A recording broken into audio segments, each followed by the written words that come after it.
Hello my lovelies and welcome back. In today's video I'm going to explain to you how to use my treatments for other people or for pets, etc. So first off, a disclaimer. I am not a doctor or a qualified medical professional of any kind, and my treatments are not a substitute for professional medical help, advice, treatment, therapy, counseling, medications, etc. I always encourage you to seek professional advice and to only use my treatments as supportive aids and not replacements for professional medical treatment or advice.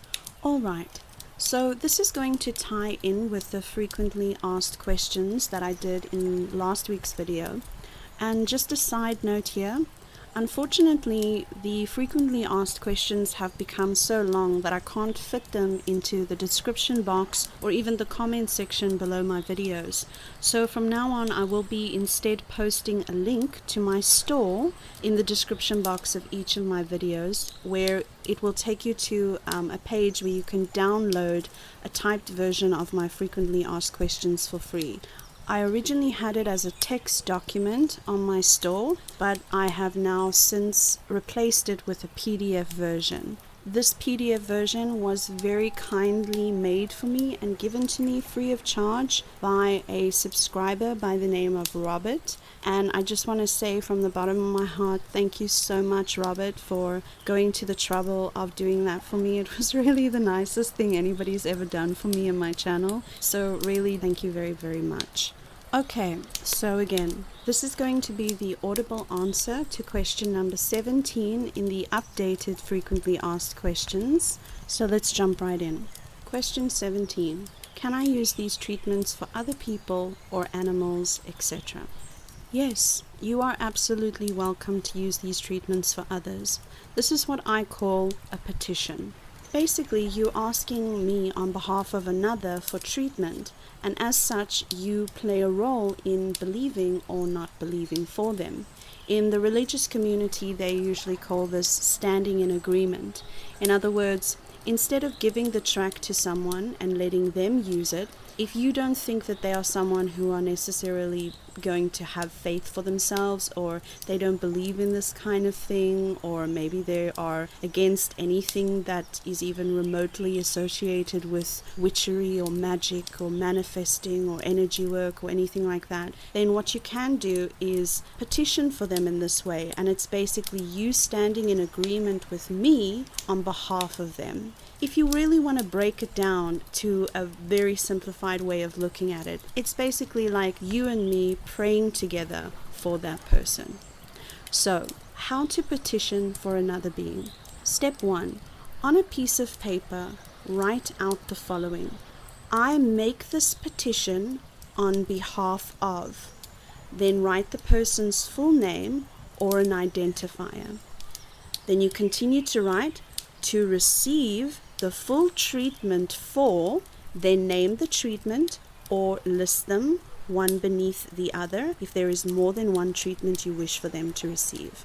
Now note here, if you do not have a name for this person or animal, you can use an identifier that implies the person or animal you are referring to.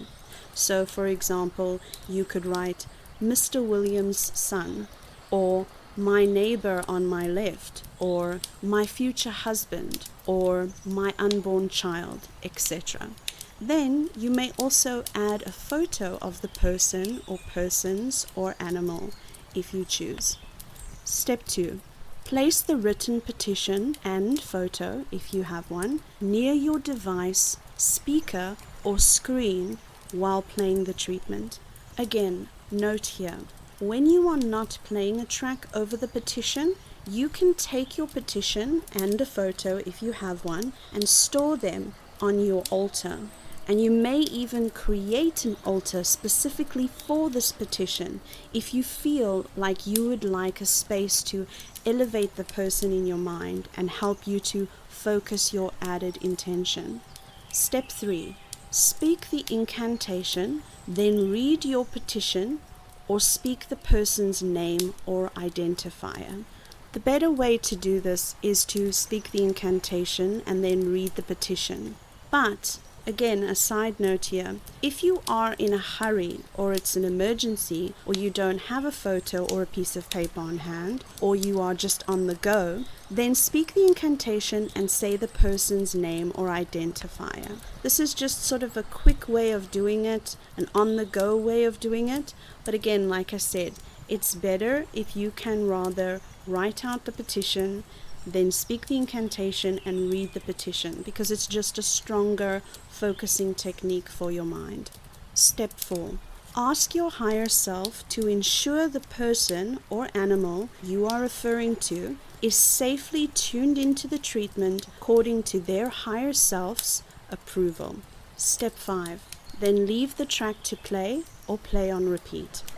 Again, a special note here, whether or not you need to listen to the track on behalf of the other person or leave it to play over the petition while you are, for example, not at home or not in the same room, is going to be up to you. Go with what feels right to you. Then I know that some people are going to ask, so the answer is yes. You may petition for yourself. You may create an altar specifically dedicated to focusing in the results of your treatments. And you may also play the treatments over the petition you made for yourself while you aren't at home or in the same room, etc., if you feel inspired to do so. You see, at the end of the day, any form of magic, manifestation, or creation is very personal, and your unique mind is the gateway for its effectiveness. So you should always go with what feels right for you, what feels good to you, what feels like it's working, because you are naturally more likely to get better results this way.